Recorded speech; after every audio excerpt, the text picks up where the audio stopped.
तन्मय भट्ट का जो weight loss journey था वो काफ़ी इंस्पायरिंग रहा था। वायरल आशीष चंचलानी ने अपना फिटनेस गोल अचीव करते हुए 12 से 15 केजी तक वेट लॉस किया। विद्या बालन ने अपने वेट लॉस जर्नी में 10 से 15 केजी तक वेट रिड्यूस किया। इस बुक ने सबको दिखाया कि कैलोरीज को काउंट करना शुरू करो। विलियम बैंटिंग, ये उनकी कहानी है। ये डाइट प्लान किसी डॉक्टर ने नहीं दिया था, ये अपने दिमाग से उन्होंने खुद बनाया था।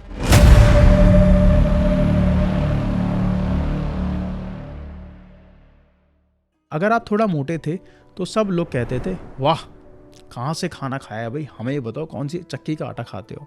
वही आजकल अगर थोड़ा मोटा दिख जाए बंदा या बंदी तो भाई जिम जाना चालू कर, नहीं तो ये डाइट प्लान फॉलो कर, ये चीज़ें कर, कैलोरी डेफिसिट में जा। अब क्या होता है, अब आए 19th सेंचुरी में। यहाँ पे एक बंदा था विलियम बैंटिंग, ये उनकी कहानी है।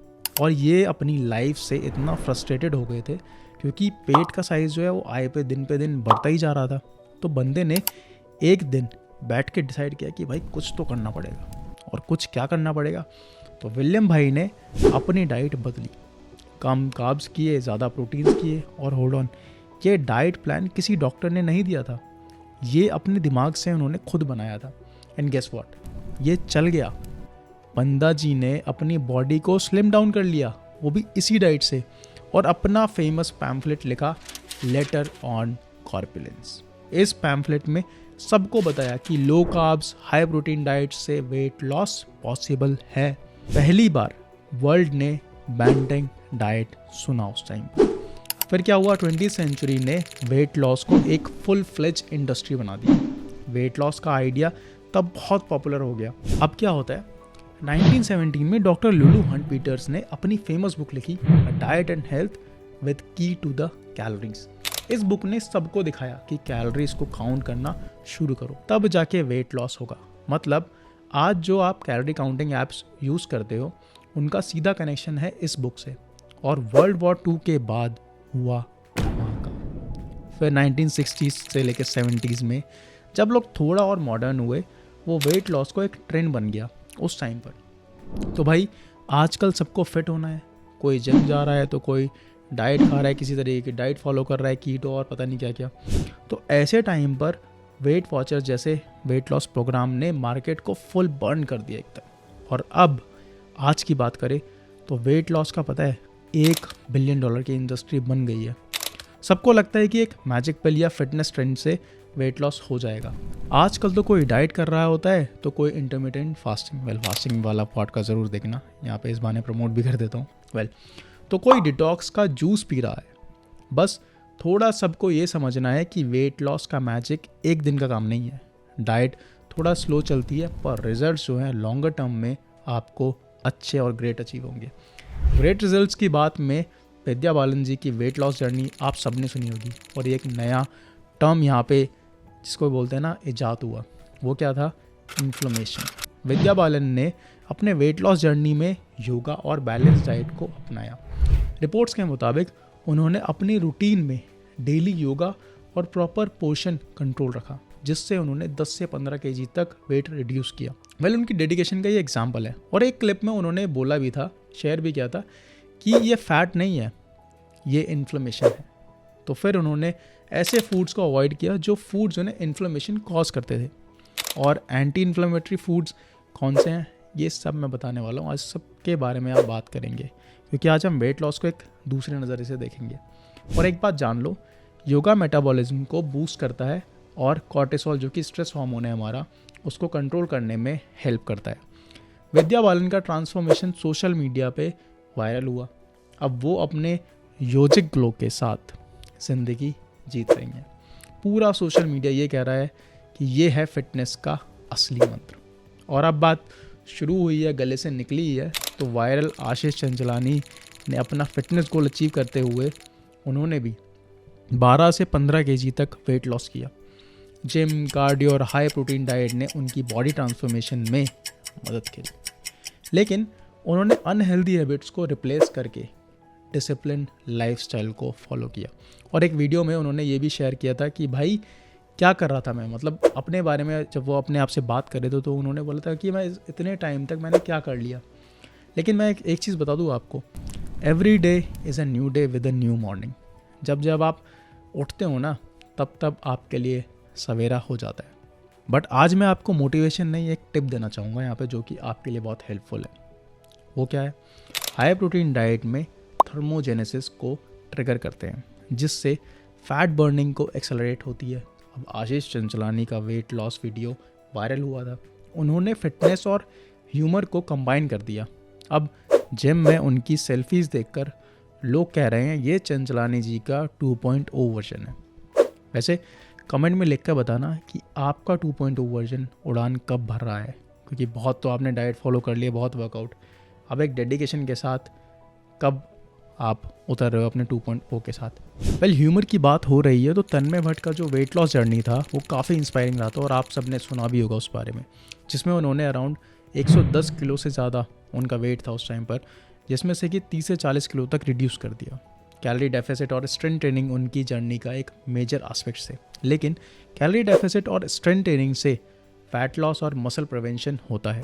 ये 3 स्टोरी शेयर इसलिए मैं कर रहा हूँ ताकि आप अपनी 4th स्टोरी बना सको और आप अपना 2.0 वर्जन बना सको। बस मैं ये चाहता हूँ कि 4 वीक्स के लिए खुद को टाइम दो और कुछ सिंपल चीज़ें हैं जो विंटर्स में स्पेशली हेल्प कर सकती हैं आपकी। बिकॉज होता क्या है कि विंटर्स में ना आपका जो मेटाबॉलिज्म है वो नेचुरली स्लो हो जाता है, क्योंकि इतना फिजिकली हम एक्टिव नहीं रहते क्योंकि ठंड इतनी होती है। इसलिए गर्म और न्यूट्रिएंट रिच फूड्स लेना ज़रूरी है। सुबह लेमन वाटर के साथ दिन शुरू करें। नाश्ते में ओट्स या फिर बाजरे का चीला ले सकते हैं। फिर गाजर और शलजम जैसे ये जो होती है ना, ये सीजनल वेजीज होती हैं जो इम्यूनिटी और फैट लॉस में काफ़ी मदद करती हैं। और कोल्ड वेदर में मेटाबॉलिज्म को बूस्ट करने के लिए गर्म फूड्स जैसे कि क्या, सूप्स हो गया, टीज़ हो गई आपकी, जैसे कि ग्रीन टी, काफ़ी इफ़ेक्टिव होते हैं। बस मेक श्योर करना है कि आपको सूप्स में जो मार्केट वाला जो सूप है ना वो ना लें, जो घर पर आप बना रहे हैं उसको ले, वो ज़्यादा बेटर रहेगा आपकी हेल्थ के लिए। और same with T like green tea, because हमें कैलोरीज कम करनी है, तभी तो हमारा वेट लॉस वाला सक्सेसफुल होगा। और वेट लॉस के लिए कैलोरी डेफिसिट में रहना बहुत ज़्यादा ज़रूरी है। हाई प्रोटीन और low carb diet fat loss को स्पीड अप कर सकते हैं। लो कार्ब और हाई प्रोटीन डाइट जैसे जो फैट लॉस जल्दी होता है और बॉडी फैट डिडक्टर के चांसेस बढ़ाते हैं। एक चीज़ का हमेशा ध्यान रखना दोस्तों कि ये जो वेट लॉस है ना ये आसान नहीं है, बस इतना समझ लीजिए। जैसे आपने गाना सुना होगा तो मैं उसका एक रिक्रिएट फिर से कर देता हूँ। ये जो वेट लॉस है ना ये वेट लॉस नहीं है आसान, बस इतना समझ लीजिए, कार्ब्स को हर जगह है, बस प्रोटीन को खाना है। आई नो इतनी भी बुरी शायरी नहीं थी, लेकिन इससे ज़्यादा इंटरेस्टिंग पता है क्या है, सोमैटिक एक्सरसाइज जैसे कैट काउ स्ट्रेच और पेल्विक टिल्ट स्ट्रेस को कम करते हैं। ये एक्सरसाइजेस मेटाबॉलिज्म को भी बूस्ट करते हैं। आई नो सोमैटिक वर्ड काफ़ी फैंसी साउंड करता है, मुझे भी करा था तब मैं इसके बारे में रिसर्च कर रहा था। वेल सोमैटिक एक्सरसाइजेस बॉडी को रिलैक्स करने में काफ़ी मदद करती हैं, जो स्ट्रेस हार्मोन्स को कम करती हैं और फैट लॉस को प्रमोट करती हैं। ऐसे ही वेट लॉस का जिक्र में कीटो डाइट का भी बहुत ज़्यादा जिक्र होता है, बहुत सुना होगा आपने। कीटो डाइट के स्टडीज़ ये दिखाते हैं कि जो लोग 3 से 6 महीने में 8 से 10 kg तक वेट लॉस कर सकते हैं। अब कीटोसिस फैट को एनर्जी में कन्वर्ट करता है। कीटो डाइट में बॉडी कीटोसिस में चली जाती है, जिसमें कि फैट को फ्यूल के रूप में कन्वर्ट करती है। कीटो डाइट में बेसिकली आप low carbs with high fats consume करते हैं। वेल इतना कुछ जब मैं पढ़ रहा था इसके बारे में तब ये नया टर्म आया, Ozempic weight loss before and after. Ozempic जो एक GLP-1 रिसेप्टर एगोनिस्ट है, वेट लॉस में मदद तो करता ही है और क्लिनिकल ट्रायल्स में ये 10 से 15% तक बॉडी वेट को रिड्यूस भी करता है। ओजेम्पिक बॉडी को इंसुलिन सेंसिटिविटी को इम्प्रूव करने में मदद करता है और वेट लॉस में काफ़ी इफ़ेक्टिव है। तो अब आप सोच रहे होंगे कि ओजेम्पिक है क्या है, तो ओजेम्पिक एक इंजेक्शन मेडिसिन है जो डायबिटीज़ मैनेज करने में वेट लॉस के लिए यूज़ होती है। इसमें सेमाग्लूटाइड होता है जो भूख कम करता है और ब्लड शुगर कंट्रोल करता है। ओजेम्पिक डाइजेशन स्लो करता है, भूख कम लगती है जिसमें कि, और पेट भरा हुआ लगेगा आपको, जिससे कैलोरी इनटेक कम होती है और वेट लॉस होता है।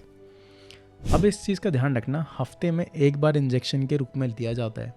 बेटर रिजल्ट्स के लिए डाइट और एक्सरसाइज के साथ यूज़ होता है। और यहाँ एक इम्पॉर्टेंट डिस्क्लेमर, क्योंकि ये मेडिसिन है तो ये डॉक्टरी कंसल्टेशन के ना इसको कभी यूज़ नहीं करना, क्योंकि इसके साइड इफ़ेक्ट्स भी होते हैं, जैसे नॉजिया, वॉमिटिंग और पेट की दिक्कत हो सकती है। तो हमेशा जब भी इसको कंसल्ट करने के लिए पहले अपने डॉक्टर से कंसल्ट करें।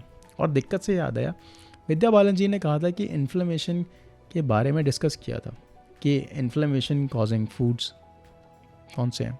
मैं अब आपको बताता हूँ ना, जैसे कि रिफाइंड कार्ब्स और शुगरी ड्रिंक्स से इन्फ्लेमेशन बढ़ सकती है, जो ओबेसिटी को ट्रिगर करते हैं। और रिफाइंड कार्ब्स और शुगरी ड्रिंक्स इंसुलिन रेजिस्टेंस और क्रोनिक इन्फ्लेमेशन को इंक्रीज़ करते हैं। लेकिन एंटी इन्फ्लामेटरी फूड्स भी हैं, जैसे कि हल्दी और जिंजर। ये एंटी इन्फ्लामेटरी फूड्स हैं, ये एंटीऑक्सीडेंट से भरपूर होते हैं जो क्रोनिक इन्फ्लेमेशन को रिड्यूस करते हैं। और दोस्तों, जिंजर और टर्मरिक में करक्यूमिन और जिंजरॉल होता है जो इन्फ्लेमेशन को नेचुरली रिड्यूस करते हैं। और हाँ, टर्मरिक वेजिटेबल सूप और ओमेगा 3 रिच फूड्स जैसे कि ग्रिल्ड सैल्मन इन्फ्लेमेशन को सिग्निफिकेंटली रिड्यूस करते हैं। और नोट करने वाली बात पता है क्या है, वो ये है कि omega 3 fatty acids inflammation markers को रिड्यूस करते हैं और हार्ट हेल्थ को इम्प्रूव करते हैं। साथ ही आप कुछ एंटी इन्फ्लेमेटरी ड्रिंक्स के बारे में भी जानना चाहिए आपको, अब बताइए रहा तो सुन ही लो, जैसे कि जिंजर लेमन डिटॉक्स वाटर और ग्रीन टी इन्फ्लेमेशन और ऑक्सीडेटिव स्ट्रेस को रिड्यूस करते हैं। और फैक्ट की बात पता है क्या है, जिंजर और ग्रीन टी में एंटीऑक्सीडेंट्स होते हैं जो फ्री रेडिकल्स को न्यूट्रलाइज करते हैं और इन्फ्लेमेशन को रिड्यूस करते हैं। एंड इन्फ्लेमेटरी सप्लीमेंट्स भी, अब इतना कुछ बता रहा हो तो सुन लो अब बस। अब जैसे कि ओमेगा 3 फैटी एसिड्स और टर्मरिक कैप्सूल इन्फ्लेमेशन को रिड्यूस करते हैं और बॉडी को नेचुरली हील करते हैं। इन्फॉर्मेशन पसंद आई हो तो शेयर करना, कमेंट भी करना। और हाँ, नेक्स्ट वीडियो में पक्का कुछ स्पेशल आने वाला है, बहुत अच्छा टॉपिक आने वाला है। तो मिलते हैं फिर नेक्स्ट वीडियो में।